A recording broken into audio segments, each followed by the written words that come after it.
உலக அமைதிக்கான அறைகூவல், வளைகுடா பதற்றமும் தமிழ்நாட்டின் குரலும்.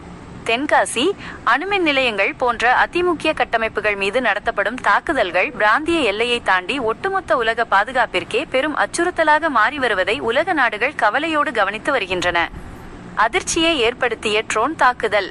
கடந்த மே 17 அன்று ஐக்கிய அரபு அமீரகத்தின் பரக்கா அணுமின் நிலைய பகுதியில் நடத்தப்பட்ட ட்ரோன் ஆளில்லா விமானம் தாக்குதல் உலகையே அதிர வைத்துள்ளது.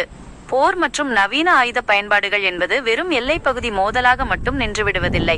அவை ஒட்டுமொத்த மனித குலத்தின் வாழ்வாதாரத்தையும் ஒட்டுமொத்த உலகச் சூழலையும் எவ்வளவு கொடூரமாக பாதிக்கும் என்பதற்கு இந்த சம்பவமே சாட்சியாக அமைந்துள்ளது.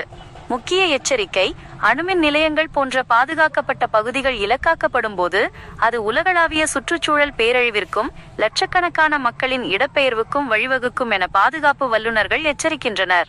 தமிழக மண்ணில் ஒலித்த அமைதி முழக்கம்.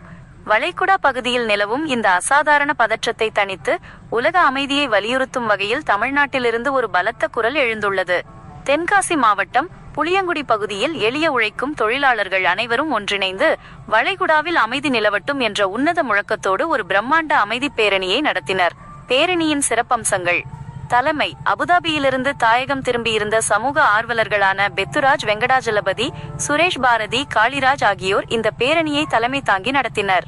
பங்கேற்பு: புளியங்குடி மற்றும் அதன் சுற்றுவட்டார பகுதிகளை சேர்ந்த எளிய தொழிலாளர்கள், பொதுமக்கள் என பலதரப்பட்டோர் இதில் அணிவகுத்து நின்றனர்.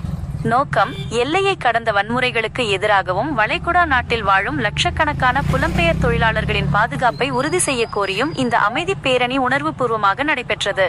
போர் மேகங்கள் சூழ்ந்துள்ள வளைகுடா பகுதிக்கு தமிழகத்தின் தென் மாவட்ட கிராமத்து எளிய மக்களின் இந்த அமைதி முழக்கம் உலகளாவிய சகோதரத்துவத்தையும் மனிதநேயத்தையும் பறைசாற்றுவதாக அமைந்துள்ளது.